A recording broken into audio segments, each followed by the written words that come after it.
EP and showrunner of Dead City, and this is your episode insider, Old Acquaintances. When we first see Maggie at the beginning of the episode, I would say she's pretty messed up. We learn shortly thereafter that her son has been taken, so she's not in the best headspace.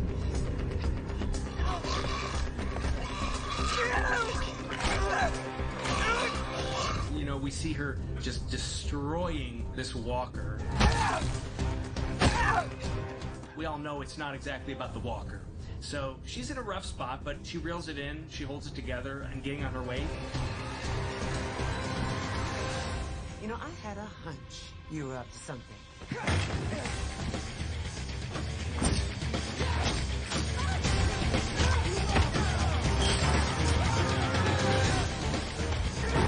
And the one person out there she feels who can help her is the last person on Earth she wants to see again.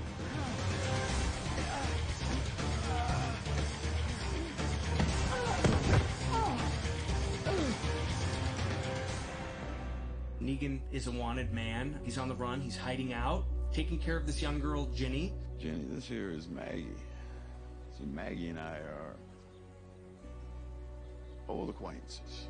As Negan explains, her father went out one night, and when she found him, he was a walker, and it was so disturbing that she never uttered another word after that. Her inability to speak, I think, kind of pulls on his heartstrings, and it makes him want to help her that much more.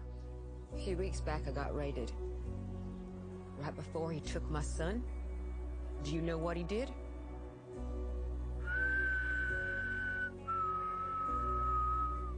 That rings a bell, doesn't it? He did for me. It's the last thing I heard before I met you. Still got a decent setup at Hilltop. Kids, school.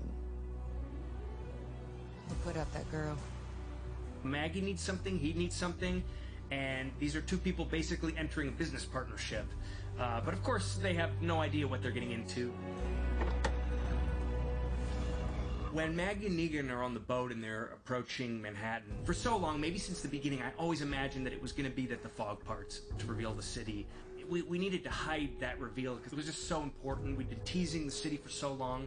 And to me, what's special about that moment is not just the city, but the idea that this is the moment where Maggie and Negan, there have been all these things bubbling up throughout, all these little passive-aggressive jabs, and finally, it all comes out. What I don't get is after all these years, you still think I'm the bad guy. I'm not. Ask yourself one question. How many husbands and fathers have you killed? What you did. You don't ever put something like that to bed. But then the fog parts and reveals the city, and it kind of snaps them out of it, and it's like something so much bigger is in front of them. It's a really special moment. This is not just New York City. This is not just any city in the world. This is New York City, the capital of the world with the lights out. Who knows what's happening there?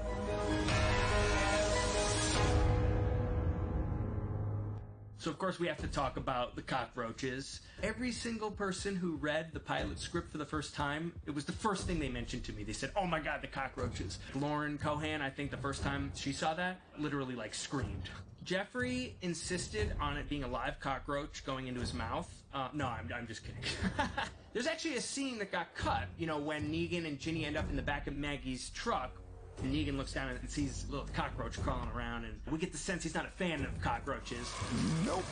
We actually had in that scene a live cockroach, and there was even a cockroach handler. But in the big scene in New York, that it's all VFX, and I really was blown away at how good of a job they did.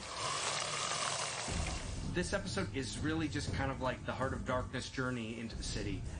They're about to go on an incredible, crazy, dark, interesting journey. This way!